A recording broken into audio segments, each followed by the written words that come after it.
Hello students, good noon to all of you. તો આજના લેક્ચરમાં આપણે જે આપણા યુનિટનો મોસ્ટ આઈએમપી થિયોરમ છે ક્રેમર-રાવ ઇનઇક્વાલિટી એ જોવાનો છે. લાસ્ટ લેક્ચરમાં આપણે જોઈન્ટ પીડીએફ અને લાઇકલીહુડ ફંક્શન કોને કહેવાય એની ડેફિનેશન જોઈ હતી અને મેં તમને કીધું હતું કે બંને વચ્ચે શું ડિફરન્સ હોય. ત્યારે આપણે શોર્ટમાં જોયો તો ડિફરન્સ મેં કીધું હતું નેક્સ્ટ લેક્ચરમાં બીજા એક બે ડિફરન્સ જે છે હું તમને કહીશ. પણ આજનો જે આપણો થિયોરમ છે ઓલરેડી ખૂબ જ લેન્ધી છે, એટલે એ થિયોરમ પૂરો થઈ જશે અને પછી જો ટાઈમ વધશે તો એમાં આપણે એ જે ડિફરન્સ જે છે એની વિશે ડિસ્કસ કરી લેશું વધારે. પણ જો નહીં ટાઈમ રહે તો નેક્સ્ટ લેક્ચરમાં હું તમને કહી દઈશ કે જે વધારે જે ડિફરન્સ હતા, વધારે જે સમજાવવાનું હતું એ શું હતું. બાકી ડેફિનેશન તો મેં તમને સમજાવી દીધી છે, એટલે થિયોરમમાં તમને કોઈ પણ પ્રકારનું મુશ્કેલી નહીં આવે એને લઈને. તો સ્ટાર્ટ કરીએ આપણો થિયોરમ. પહેલાં તો એનું સ્ટેટમેન્ટ જ ખાસું મોટું છે, તો પહેલાં સ્ટેટમેન્ટ વાંચી જઈએ એકવાર અને પછી હું સમજાવું કે શું કહેવા માગે છે. સ્ટેટમેન્ટ છે late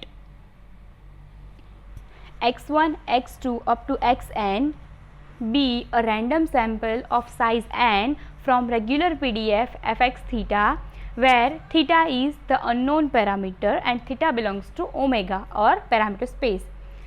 Let L is equals to f of x1 x2 up to n comma theta is equals to continuous product I is running from 1 to n fxi theta where x1 x2 up to xn belongs to script x and theta belongs to omega. B. The joint PDF of random variables x1 x2 up to xn of the random sample. Let T is equals to T x1 x2 up to xn be a statistic and an unbiased estimator of parametric function sin theta. Then variance of T is greater than or equal to psi dash theta whole square upon expectation of del log L upon del theta whole square. Variance of T is greater than or equal to psi dash theta whole square upon I theta where I theta is equals to expectation of del log L upon del theta whole square is equals to amount of information about unknown parameter theta contained in the sample.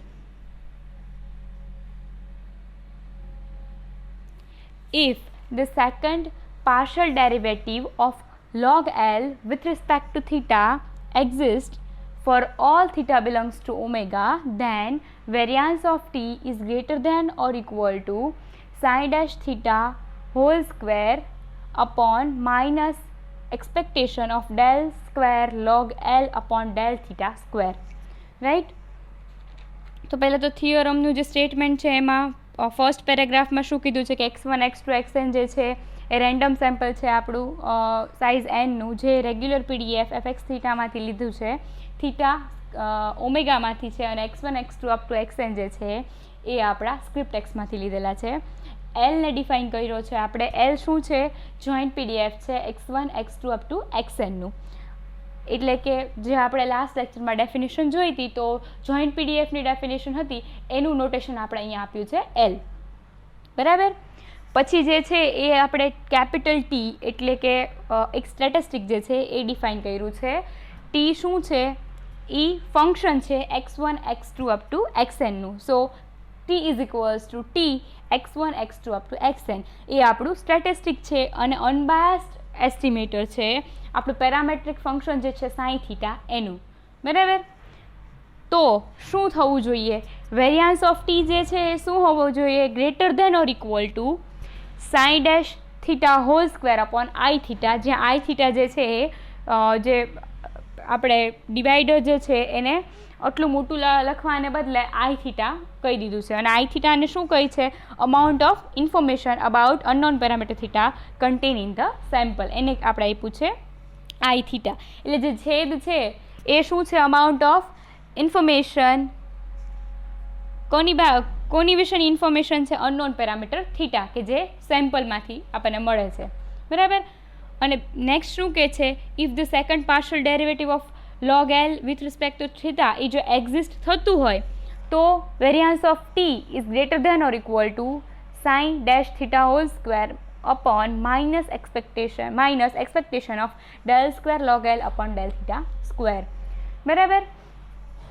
એટલે આપણને આ જે છે એ ઉપર બધું આપેલું છે, નીચે આપણે આ પ્રૂવ કરવાનું છે. એક વેરિયન્સ ઓફ ટી જે પહેલું આપ્યું છે અને સેકન્ડ ડેરિવેટિવ જો છે એક્ઝિસ્ટ થતું હોય તો જે નીચેનું જે છે એ પણ આપણે પ્રૂવ કરવાનું છે કે વેરિયન્સ ઓફ ટી જે છે એ કંઈક આવું થાય. પહેલાં તો આપણને સ્ટેટમેન્ટમાં 2-3 વસ્તુ કીધી છે એનું ક્લેરિફિકેશન કરી લઈએ કે રેગ્યુલર પીડીએફ એક તો કીધું જ તમને કે આ જે છે રેગ્યુલર પીડીએફમાંથી આપણો સેમ્પલ લેવામાં આવ્યો છે. પહેલાં તો આપણે રિઝલ્ટ પ્રૂવ કરતાં પહેલાં આપણે શું ધારીએ છીએ કે આપણી પાસે અહીંયા ખાલી એકમાત્ર સિંગલ પેરામીટર છે જે અનનોન છે એ છે થીટા. બરાબર. બીજો પેરામીટર છે નહીં. બરાબર. એટલે એકમાત્ર અનનોન પેરામીટર થીટા માટે આપણે આ બધું પ્રૂવ કરીએ છીએ. અને આ જે આપણે થિયોરમ પ્રૂવ કરવાના છીએ એ કન્ટિન્યુઅસ કેસ માટે પ્રૂવ કરીએ છીએ. ડિસ્ક્રીટ કેસ માટે પણ આવી રીતે પ્રૂવ થઈ શકે કે કન્ટિન્યુઅસ કેસ છે એટલે એક્સપેક્ટેશનમાં આપણે ઇન્ટિગ્રેશન આવશે. જો ડિસ્ક્રીટ કેસ હોય તો એમાં સમેશન એટલે કે એનું મલ્ટિપલ આપણે આજે આવશે એ આપણે સિગ્મા લાગે છે, કારણ કે કન્ટિન્યુઅસ માટે આપણે ઓલવેઝ શું કરતા હોઈએ છીએ, ઇન્ટિગ્રેશન કરતા હોઈએ છીએ. એટલે આપણે જે પ્રૂવ કરીએ છીએ એ કોને માટે કરીએ છીએ, કન્ટિન્યુઅસ માટે. બરાબર. એટલે ડિસ્ક્રીટ માટે પણ થઈ શકે પણ એમાં ઇન્ટિગ્રેશનને સમ્સ એટલે કે જે આપણે સિગ્મા લગાડીએ છીએ એનાથી આપણે રિપ્લેસ કરી દઈએ તો આપણને મળી જાય. અને જે આ રેગ્યુલર પીડીએફ છે તો ભાઈ રેગ્યુલર પીડીએફ કે રેગ્યુલર ડિસ્ટ્રીબ્યુશન છે એ કોને કહેવાય, તો એની માટેની છે ને અમુક રેગ્યુલારિટી કન્ડિશન્સ હોય અને એ લગભગ 5 કન્ડિશન છે જે તમને મેથેમેટિકલ સ્ટેટિસ્ટિક જે છે બુક એના 17.18 નંબરના પેજ ઉપર જ્યાં ક્રેમર-રાવ ઇનઇક્વાલિટી આપેલી છે ને એની સાથે રેગ્યુલારિટી કન્ડિશન્સ આપેલી છે. બરાબર. અહીંયા તમારે રેગ્યુલારિટી કન્ડિશન્સ લખવાની કોઈ જરૂર નથી. એટલે આ જે હું પ્રૂવ કરાવું છું એમાં ક્યાંય મેં રેગ્યુલારિટી કન્ડિશન લખેલી નથી. એ ખાલી તમારી સમજ માટે છે કે રેગ્યુલર પીડીએફ કે રેગ્યુલર ડિસ્ટ્રીબ્યુશન છે એ કોને કહેવાય. તો તમારે જોવું હોય કે એ કોને કહેવાય તો 17.18 પેજ નંબર મેથેમેટિકલ સ્ટેટિસ્ટિકનું છે એની ઉપર જોશો તો 5 કન્ડિશન તમને આપેલી છે. અને એવું હશે તો હું પીડીએફ સાથે એનો પણ જે ફોટો છે અપલોડ કરી દઈશ. એટલે મે બી કોકની પાસે જે બુક જે છે મેથેમેટિકલ સ્ટેટિસ્ટિક્સ ન હોય તોય તે રિફર કરી શકે. બરાબર. એટલે એ આપણે સમજવાની અત્યારે જરૂર નથી રેગ્યુલારિટી કન્ડિશન્સ. ખાલી આપણે આ શબ્દ વાપર્યો છે કે રેગ્યુલર ડિસ્ટ્રીબ્યુશન માટે છે એટલે મારે તમને કહેવું પડ્યું કે એની માટે આવી રીતે કન્ડિશન આપેલી હોય. બરાબર. ચલો તો હવે આપણે જોઈએ છીએ પ્રૂફ. શું કહે છે પ્રૂફમાં? Given that fx theta is a regular PDF of random variable x and theta is the unknown parameter and theta belongs to omega. Also, x1, x2 up to xn is a random sample from fx theta and script x is the sample space consisting of all possible samples of size n from fx theta and the joint PDF of x1, x2 up to xn is. હવે પહેલાં તો શું કીધું કે જે ઉપર આપણે જે બધું જોયું હતું એ જ બધું અહીંયા લખ્યું છે, જે તમે સ્ટેટમેન્ટમાં લખ્યું હતું એ જ પ્રૂફમાં લખવાનું છે. બધું એફએક્સ થીટામાંથી લેવામાં આવ્યું છે ને એફએક્સ થીટા છે રેગ્યુલર પીડીએફ છે ને. બરાબર. એટલે એમાં કંઈ નવું કીધું નથી. અને હવે આપણે જોઈન્ટ પીડીએફ જે છે એને લખશું L is equals to f of x1, x2 up to xn comma theta is equals two fx1 theta fx2 theta up to fxn theta. અને એને બીજું કઈ રીતે લખી શકાય? Continuous product I is running from 1 to n fxi theta where x1, x2 up to xn belongs to script x and theta belongs to omega. L જે છે એને આપણે ડિફાઇન કર્યો કે એ આપણું જોઈન્ટ પીડીએફ છે. તો L શું છે? f ફંક્શન છે. કોનું ફંક્શન છે? x1, x2, xn અને થીટાનું. બરાબર. અહીંયા જે છે એ લાઇકલીહુડ ફંક્શન નથી. આ શું છે? જોઈન્ટ પીડીએફ છે. બરાબર. એટલે આપણે અહીંયા L ડિફાઇન કર્યો છે.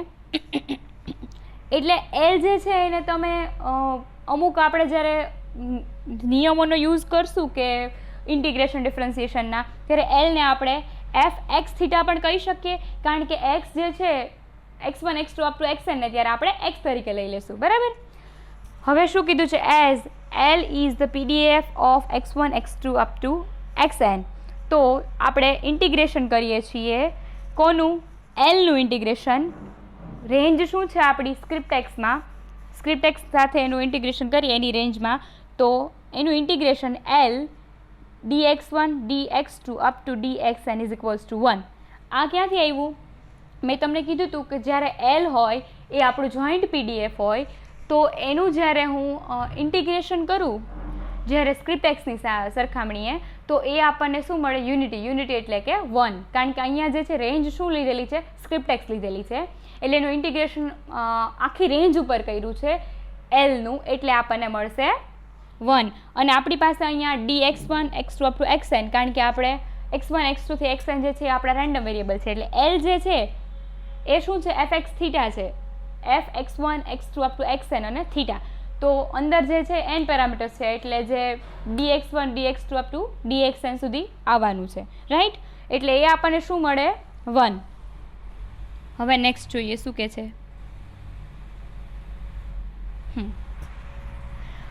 હવે શું કર્યું છે? બંને બાજુ પાર્શિયલ ડેરિવેટિવ લીધું છે થીટાની સાપેક્ષે, એટલે ડેલ અપોન ડેલ થીટા ઇન્ટિગ્રેશનની sign as as it is.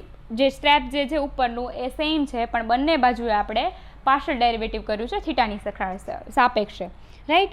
Next સ્ટેપમાં શું કર્યું છે? ઇન્ટિગ્રેશન જે છે એ પહેલાં લઈ લીધું છે અને જે પાર્શિયલ ડેરિવેટિવ અંદર લઈ જઈએ છીએ, એટલે થઈ જશે del L upon del theta dx1 dx2 up to dxn is equals to 0. કેમ આવું થયું?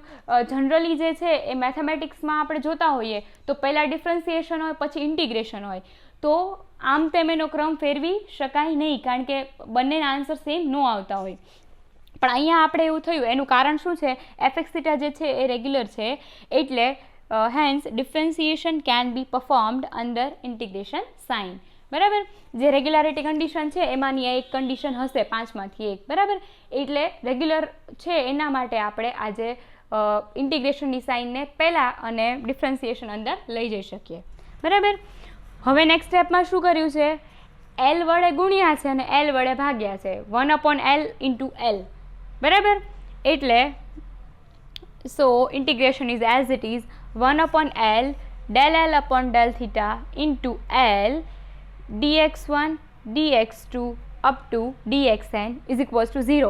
કારણ કે સામેની બાજુ શું હતું? રાઇટ હેન્ડ સાઈડ ઉપર 1 હતો, એનું પાર્શિયલ ડેરિવેટિવ કર્યું આપણે થીટાની સાપેક્ષે, તો એનો આન્સર 0 આવે, કારણ કે 1 ઇઝ કોન્સ્ટન્ટ, બરાબર? એટલે RHS થઈ જશે આપણી 0. અહીંયા આપણે મલ્ટિપલ ઇન્ટિગ્રેશન છે, કારણ કે આપણી પાસે dx1 dx2 up to dxn n આપણા સેમ્પલ્સ એની અંદર આપણે ધરાવીએ છીએ, બરાબર? એટલે તો હવે નેક્સ્ટ સ્ટેપમાં શું કર્યું છે? Integration is as it is del log L upon del theta into L dx1 dx2 up to dxn is equals to 0. આ ક્યાંથી આવ્યું? 1 upon L del L upon del theta એ શું થાય? Del log L upon del theta, બરાબર? આ જે છે એનું જે ફોર્મ્યુલા બન્યું del log L upon del theta is equals to 1 upon L del L upon del theta, જે તમને ખબર જ છે, બરાબર છે? કારણ કે આપણે ઘણા ટાઈમથી ઇન્ટિગ્રેશન અને ડિફરન્સિએશન કરતા આવીએ છીએ. તો અને બાકીના જે સ્ટેપ્સ જે છે એ છે એઝ ઇટ ઇઝ રાખ્યા છે આપણે, અને એને આપણે કીધું છે ઇક્વેશન નંબર 1. તો નેક્સ્ટ સ્ટેપમાં કે છે expectation of del log L upon del theta is equals to 0, એને આપણે કીધું છે ઇક્વેશન નંબર 2.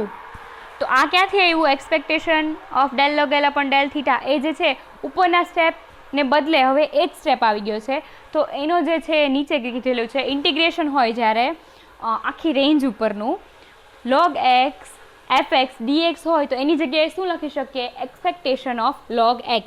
અહીંયા તમે જુઓ આ જે સ્ટેપ જે છે આપણો ઇક્વેશન નંબર 1 વાળું સ્ટેપ, એમાં તમે જુઓ તો ઇન્ટિગ્રેશન છે, હોલ રેન્જ ઉપર આપણું ઇન્ટિગ્રેશન છે, બરાબર? કારણ કે સ્ક્રિપ્ટ એક્સ ઉપર છે. પછી શું છે આપણી પાસે? આપણે log x હોવો જોઈએ આપણી પાસે, તો log l, રાઈટ? અને એની સાથે શું છે? અહીંયા આપણે જે છે એક્સની જગ્યાએ આપણી પાસે શું છે? L. log l upon log l upon del theta તો છે જ, અને fx dx. fx એટલે શું? એક્સનું ફંક્શન, રાઈટ? તો આપણી પાસે એલ જે છે એ શું છે? fx તરીકે લઈ શકાય, કારણ કે l is equals two fx theta, right? તો એલ fx dxની જગ્યાએ છે L dx1 dx2 up to dxn, right? એટલે એક્સને છે એનાથી આપણી પાસે એલ છે, અહીંયા નીચે સૂત્રમાં આપ્યો છે એક્સ છે, બરાબર. એટલે એવું જ્યારે આપણે આ બનતું હોય ત્યારે રાઇટ હેન્ડ સાઈડ ઉપર એનો આન્સર શું આપેલો છે? Expectation of log x. Okay, એટલે એની જગ્યાએ આપણે મૂકી દીધું expectation of del log l upon del theta is equals to 0, બરાબર. કારણ કે લોગવાળી જે ટર્મ જે છે એની સાથે એ આવું હોય ત્યારે આ એક એનો નિયમ છે, બરાબર. હવે નેક્સ્ટ જોઈએ શું કહે છે. નાવ t is equals two small t x1 x2 up to xn is an unbiased estimator of our parametric function sin theta. તો ધેટ ઇઝ શું લખી શકીએ? Expectation of capital T is equals to sine theta લખી શકીએ, કારણ કે sine theta જે છે એનો અનબાયસ્ડ એસ્ટિમેટર છે આપણો ટી છે. તો એક્સપેક્ટેશન જ્યારે લઈએ ત્યારે આપણને સાઇન થીટા આન્સરમાં મળશે. નેક્સ્ટ જોઈએ શું કહે છે. એક્સપેક્ટેશન ઓફ ટીની જગ્યાએ મૂક્યું છે integration T into L dx1 dx2 up to dxn is equals to sine theta. તો આ T small T into L dx1 dx2 dxn એ ક્યાંથી આવ્યું? તો નીચે આપેલું છે જે ગ્રીન કલરની પેનથી લખેલું છે કે expectation of capital X square જ્યારે હોય is equals to integration minus infinity to infinity small X square FX theta DX, right. તો અહીંયા આપણી પાસે શું છે? એક્સપેક્ટેશન કોની છે? કેપિટલ ટીની, બરાબર. તો એની જગ્યાએ શું મૂકવું પડે? Small T, right. અને એફએક્સ થીટા ડીએક્સ જે છે, એફએક્સ થીટા એટલે શું? આપણું જોઈન્ટ પીડીએફ. એલ શું છે? F x1 x2 xn theta છે. તો એ જ તે થયું એફએક્સ થીટા એટલે. પણ ત્યાં જે લખ્યું છે એ ખાલી એક સેમ્પલ માટે લખ્યું છે, એક્સ છે ખાલી. અહીંયા આપણી પાસે x1 x2 up to xn છે, રાઈટ. તો ડીએક્સની જગ્યાએ પણ dx1 dx2 up to dxn આવશે. તો એટલે કેપિટલ ટી જે છે એને દૂર કર્યો, એની જગ્યાએ આપણે લખ્યું small T into L. L શું કહેવાય આપણો અહીંયા? એફએક્સ થીટા, બરાબર. Into dx1 dx2 up to dxn એ શું મળે આપણને? Sine theta. ઓકે, હવે જોઈએ નેક્સ્ટ શું કહે છે. હવે સેમ જે આપણે પહેલાં કર્યું તો બંને બાજુએ છે પાર્શિયલ ડેરિવેટિવ અપ્લાય કરીશું વિથ રિસ્પેક્ટ ટુ થીટા. એટલે del upon del theta integration T into L dx1 dx2 up to dxn is equals to del upon del theta sine theta. એટલે સાઇન થીટાનું જ્યારે આપણે વિકલન કરીએ થીટાની સાપેક્ષે તો એને સાઇન ડેશ થીટા પણ લખી શકાય, બરાબર. કારણ કે પહેલું પાર્શિયલ ડેરિવેટિવ છે એટલે સાઇન ડેશ થીટા, બીજું કરતા હોય તો ડબલ ડેશ થઈ જાય, રાઈટ. તો રાઇટ હેન્ડ સાઈડ ઉપર આપણે લખશું સાઇન ડેશ થીટા. નેક્સ્ટ સ્ટેપમાં શું કર્યું છે? ઇન્ટિગ્રેશન એઝ ઇટ ઇઝ છે. ડિફરન્સિએશનની સાઇન જે છે એ આપણે ઇન્ટિગ્રેશનની અંદર લઈ જઈએ છીએ, કારણ કે રેગ્યુલારિટી કન્ડિશનનું પાલન થાય છે. એટલા માટે આવું થઈ શકે કે ડિફરન્સિએશન છે ઇન્ટિગ્રલ સાઇનની અંદર પરફોર્મ થઈ શકે, બરાબર. એટલે ડિફરન્સિએશનની જે છે આપણે અંદર લઈ જઈએ છીએ. T into L as it is dx1 dx2 up to dxn is equals to sign dash theta. નીચે લખ્યું છે કે એફએક્સ થીટા રેગ્યુલર છે એટલા માટે આવું થઈ શકે. નેક્સ્ટ સ્ટેપમાં શું કર્યું છે? ટી જે છે એને બહાર લઈ લીધો છે. Del L upon del theta dx1 dx2 up to dxn sign is equals to sign dash theta. અને આવું કેવી રીતે થયું કે ભાઈ ટી જે છે એ મલ્ટિપ્લિકેશનનો રૂલ નકર લાગવો પડે. ટી અહીંયા આવી ગયો અને એલને ડાયરેક્ટ આપણે ડિફરન્શિએટ કરી દીધું. શું કામ આવું કર્યું? એનું કારણ નીચે લખ્યું છે. Capital T is equals two small T x1 x2 xn is our statistic. એટલે જે સ્મોલ ટી છે x1 x2 up to xn જે છે એ લાઈક કેપિટલ ટી આપણું સ્ટેટિસ્ટિક છે. એટલે એ જે છે એ અનનોન પેરામીટર થીટા જે છે એ એમાં હશે જ નહીં. એટલે થીટા ઇન્વોલ્વ ન હોય તો આપણે સ્મોલ ટી જે છે એને ડિફરન્સિએશનની બહાર લઈ શકીએ, બરાબર. એટલે નીચે એ કારણ લખ્યું છે કે એ આપણું સ્ટેટિસ્ટિક છે. સ્ટેટિસ્ટિક હોવાને લીધે થીટા તો એવા હશે જ નહીં, રાઈટ. એટલે ટીને આપણે બહાર લઈ શકીએ કોન્સ્ટન્ટ તરીકે. અને del L upon del theta dx1 dx2 up to dxn A as it is રાખ્યું છે. નેક્સ્ટ સ્ટેપમાં શું કર્યું છે? ઇન્ટિગ્રેશન જે છે as it is T 1 upon L into L, જે આપણે લાસ્ટ જોયું હતું કે એલ વડે ગુણ્યું અને એલ વડે ભાગ્યું, સેમ એવું કર્યું છે અહીંયા. 1 upon n L del L upon del theta into L dx1 dx2 up to dxn is equals to sin dash theta. હવે જુઓ 1 upon L ને L આ બધું ગુણાકાર કરીએ છીએ ને L થી ભાગીએ છીએ. એવું શું કામ કરીએ છીએ? કારણ કે આપણે જે છે એ તમે સ્ટેટમેન્ટ જોશો તો એમાં ટર્મ જોઈએ છે del log L upon del theta. તો એ જે ફોર્મેટ બનાવવું હોય તો એના માટે આપણે કમ્પલસરી એલ વડે ગુણવું પડે ને એલ વડે ભાગવું પડે, તો જ આપણે એ ફોર્મેટ બનાવી શકીએ, રાઈટ. એટલે અહીંયા તમારે યાદ જ રાખવાનું કે આ જ્યારે સ્ટેપ આવે ત્યારે શું કરશો, તમે એલ વડે ડિવાઈડ કરશો અને એલ વડે મલ્ટીપ્લાય કરશો, બરાબર. ચલો નેક્સ્ટ જોઈએ શું છે. Integration is as it is, T is also as it is 1/L del L upon del theta. એનો આન્સર શું મળે, del log L upon del theta. આગળ મેં તમને સમજાવ્યું એ જ રીતે, બરાબર. અને જે નેક્સ્ટ બધા ટર્મ જે છે as it is L dx1 dx2 up to dxn is equals to sign dash theta. હવે આની જગ્યાએ આપણે શું લખી શકીએ, expectation T into del log L upon del theta is equals to sign dash theta. જુઓ આપણે ઉપર શું કર્યું હતું, small T into L dx1 dx2 up to, અરે કેપિટલ ટી હતો તો એની જગ્યાએ આપણે શું લખ્યું હતું, T into L dx1 dx2 up to dxn, right. તો અહીંયા આપણી પાસે શું છે, small T into L dx1 dx2 up to dxn એ ટર્મ છે આપણી પાસે. અહીંયા આજે del log L upon del થીટાને અલગ લઈ લઈએ જો આપણે, તો આપણી પાસે ટર્મ શું છે, T small T into L dx1 dx2 up to dxn, right. તો એની જગ્યાએ શું છે આપણી પાસે અહીંયા કેપિટલ ટી. ત્યાં ઉપર શું હતું, એક્સપેક્ટેશન ઓફ ટી હતું. અહીંયા આપણી પાસે શું છે, del log L upon del theta, right. તો expectation T del log L upon del theta is equals to sign dash theta એમ લખી શકાય, બરાબર. ટી ઇન્ટુ ઉપર જે આપણે વેલ્યુ મૂકી હતી અત્યારે રિવર્સ કરી નાખી છે, બરાબર. એટલે આપણને એનો આન્સર આવો મળી જાય, expectation of T del log L upon del theta is equals to sign dash theta, બરાબર. ઊંધું પણ તમે આમાં વિચારી શકો, એક્સપેક્ટેશન વાળું ટર્મ લખ્યું તો એને હવે જ્યારે મારે એક્સપેક્ટેશન કાઢવી છે તો એની જગ્યાએ શું લખવું પડે, કન્ટિન્યુઅસ છે એટલે ઇન્ટિગ્રેશન તો થવાનું જ છે, del log L upon del theta એ તો એઝ ઇટ ઇઝ રહેવાનું છે. તો કેપિટલ ટીની જગ્યાએ શું છે, small T into L dx1 dx2 up to dxn, કારણ કે એલ શું છે આપણો fx થીટા.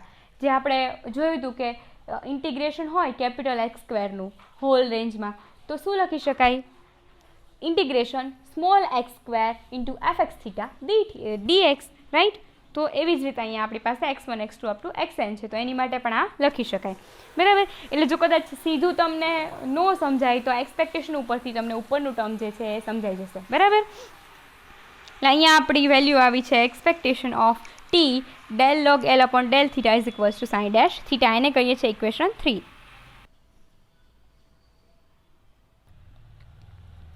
હવે અહીંયા નેક્સ્ટ કીધું છે નાવ કરીને આપણે કોવેરિયાન્સથી ફોર્મ્યુલા લીધી છે, covariance X Y is equals to expectation X minus મ્યુ1 ઇન્ટુ વાય માઇનસ મ્યુ2, બરાબર.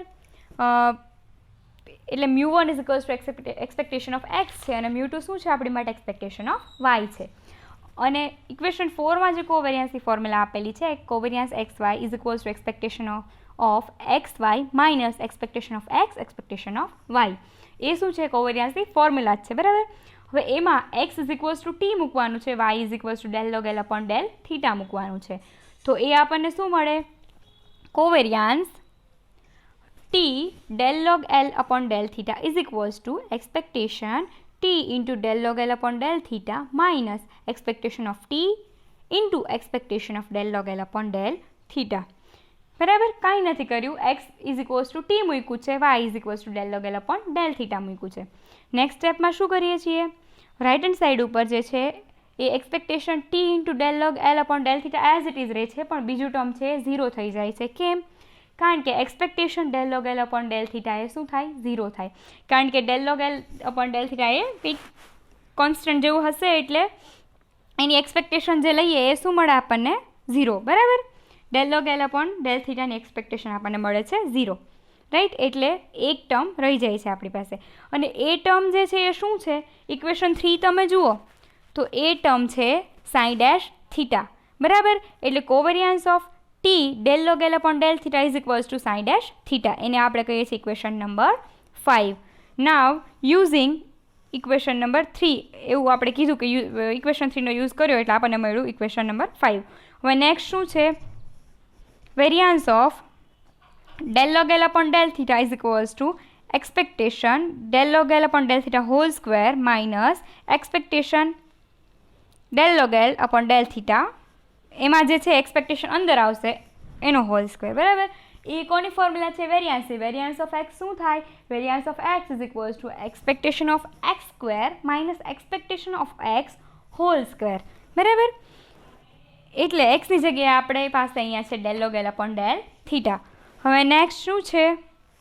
Variance of del log L upon del theta is equals to expectation del log L upon del theta whole square, એને આપણે કહીએ છીએ આઈ theta.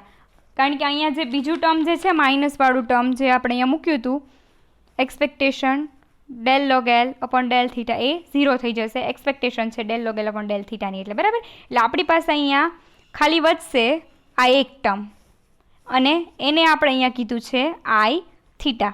એનું notation આપી દીધું છે આઈ થીટા આનું, બરાબર. એને કીધું છે ઇક્વેશન નંબર 6. હવે નેક્સ્ટ શું છે? By using Cauchy-Schwarz inequality applied to two random variables x and y, we get covariance xy whole square is less than or equal to variance of x into variance of y, બરાબર. એને કીધું છે equation number 7. આ ક્યાંથી આવ્યું? Cauchy-Schwarz inequality છે આપણી, અને x અને y બે રેન્ડમ વેરિયેબલ પર અપ્લાય કરીએ તો એ ઇનઇક્વાલિટી શું છે? Covariance X Y whole square is less than or equal to variance of x, variance of y, બરાબર. Taking x is equals to t and y is equals to del log L upon del theta in equation 7. એટલે હવે x ની જગ્યાએ t મૂકશું, y ની જગ્યાએ del log L upon del theta મૂકશું. તો શું મળે? Covariance of t del log L upon del theta whole square is less than or equal to variance of t into variance of del log L upon del theta, બરાબર. હવે equation number 5 અને equation number 6નો use કરવાનો છે. Equation 5માં શું કીધું છે? આ રહ્યું equation number 5. Covariance T del log L del theta એ શું છે? Sign dash theta.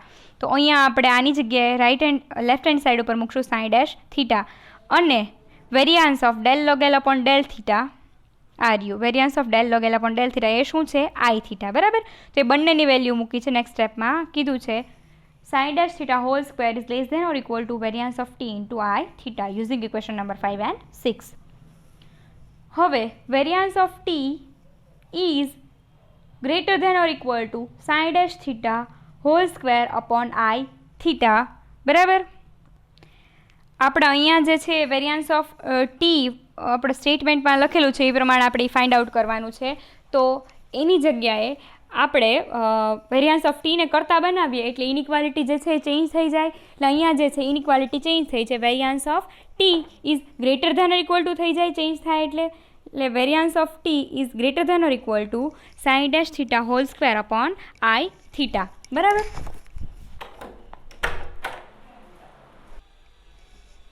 એટલે અહીંયા જે આપણે ફર્સ્ટ જે જોયું હતું કે પ્રૂવ કરવાનું હતું variance of T is greater than or equal to sign dash theta whole square upon I theta, એ જે પહેલી શરત આપણે જે હતું રિઝલ્ટ પ્રૂવ કરવાનું, તો એ ફર્સ્ટ રિઝલ્ટ આપણે પ્રૂવ કરી દીધું, રાઈટ, કે variance of T is greater than or equal to sign dash theta whole square upon I theta.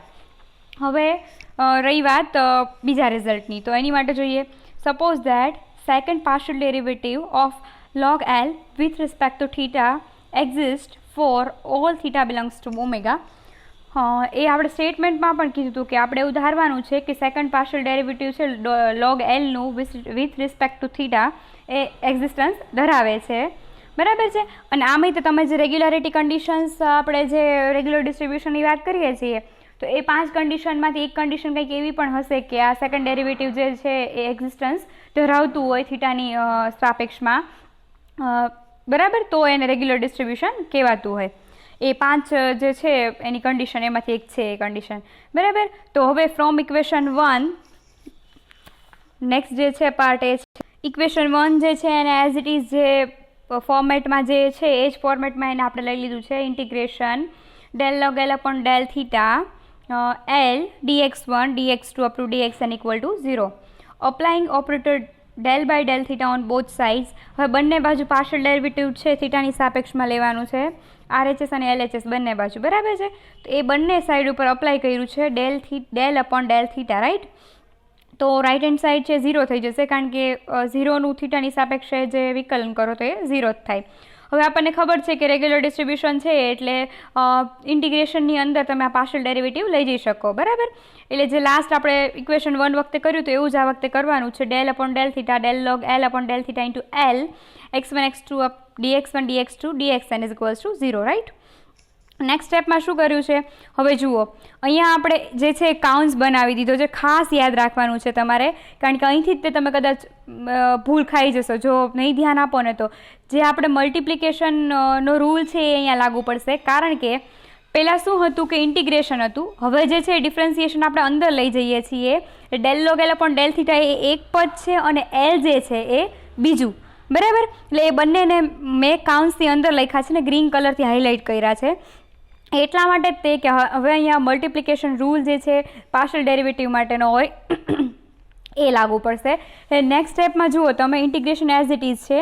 ગુણાકારનો નિયમ શું છે વિકલનનો, પહેલાં જે છે એ એક પદ હોય ફર્સ્ટ ટર્મને કોન્સ્ટન્ટ રાખીશું, બીજાનું વિકલન કરીશું. એટલે del log L upon del theta constant રાખ્યું, બીજાનું વિકલન કર્યું del L upon del theta. Plus હવે જેનું વિકલન કરવાનું બાકી છે એનું વિકલન કરીશું ને જેનું વિકલન થઈ ગયું છે એને આપણે કોન્સ્ટન્ટ રાખીશું, રાઈટ. તો લાસ્ટ જે આપણે અત્યારે કર્યું એ એલનું ડેરિવેશન લીધું હતું અને del log L upon del theta constant હતું. અહીંયા શું કરશું, હવે ડેલ લોગ એલ અપોન ડેલ થીટાનું ડેરિવેટિવ કરશું ને એલને કોન્સ્ટન્ટ રાખીશું. Plus L del square log L upon del theta square, બરાબર. કારણ કે એકવાર del log L upon del theta હતું એનું બીજી વાર વિકલન થાય એટલે del square log L upon del theta square થઈ જાય અને dx1 dx2 up to dxn as it is equal to 0, right. Next હવે જોઈએ શું થાય છે. જે એલ જે છે એ કોમન કાઢ્યો છે આપણે, એક આપણે ફોર્મેટ બનાવવાનું છે એની માટે એલને કોમન કાઢ્યું છે.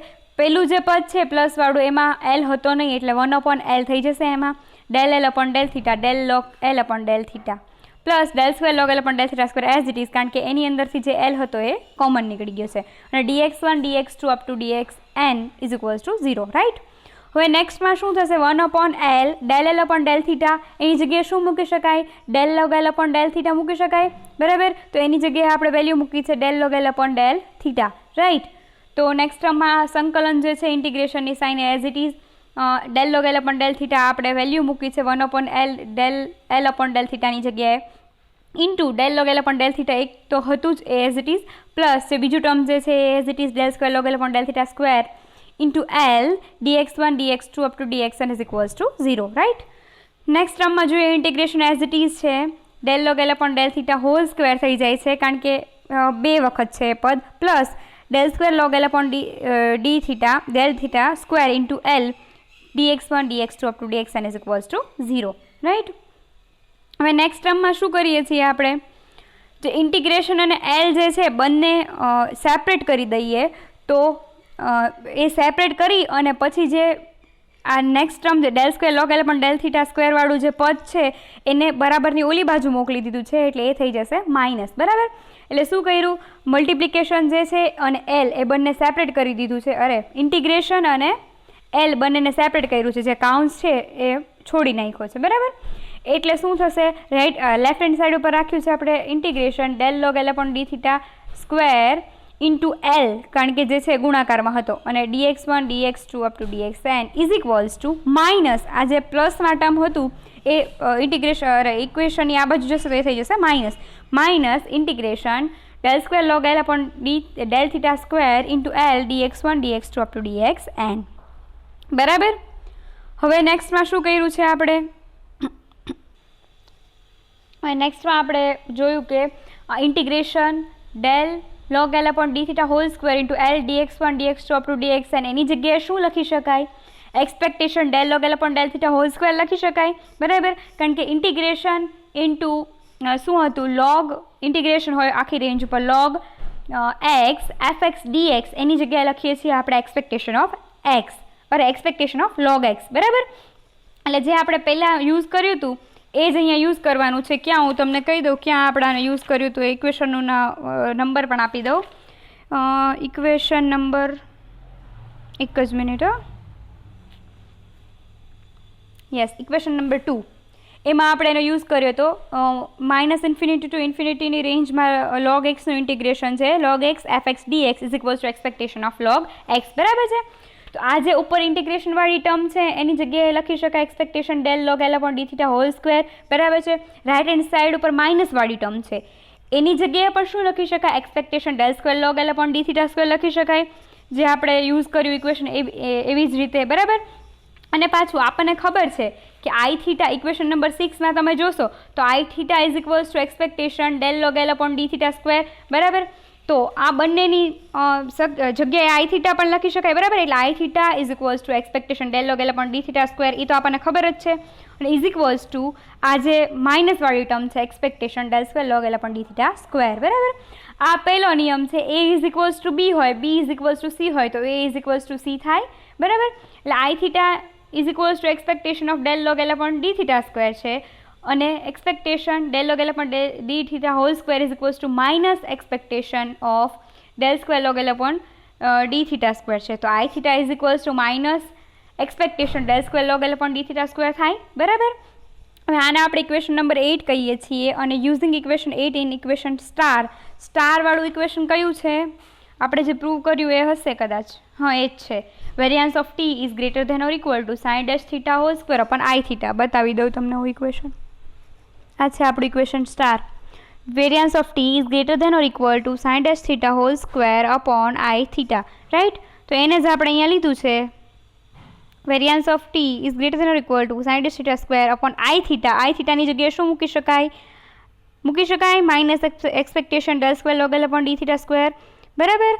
તો આ થઈ ગયું આપણું ઇક્વેશન નંબર ડબલ સ્ટાર, આને આપણે આપ્યું છે જે નામ આપવાનું ઇક્વેશનને, બરાબર. અને એવી જ રીતે આપણે રિઝલ્ટ 2 જે છે એને પણ પ્રૂવ કરી દીધું, બરાબર.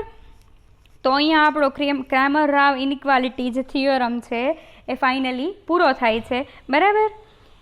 અને આમાં તમને બીજી કોઈ પણ જાતની ડિફિકલ્ટી હોય, આખો થિયોરમ મેં પૂરો કરાવ્યો છે તો મને મેસેજ કરી દો તો પણ વાંધો નહીં, કોમેન્ટ સેક્શનમાં કહો તો પણ વાંધો નહીં. આપણે તો નેક્સ્ટ લેક્ચરમાં એને જોઈ લેશું.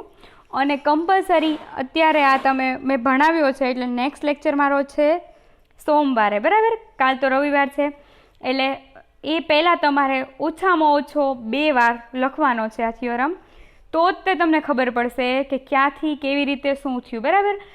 હું PDF અપલોડ કરી દઈશ આ લેક્ચર પૂરો થશે એટલે ક્લાસરૂમ ઉપર, એટલે તમારે કોઈ નોટેશનની કે કોઈ તકલીફ ન રહે.